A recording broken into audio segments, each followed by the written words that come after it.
All right, the next thing we're going to do is loosen the axle itself from the frame of the bike. And what we're going to need is the two 9/16 open hand wrenches.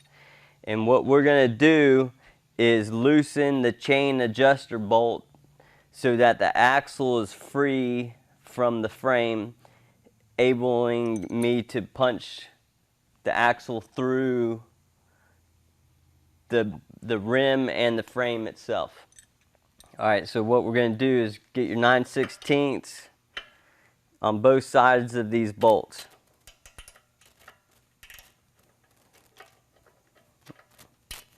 And I'm going to loosen this bolt right here.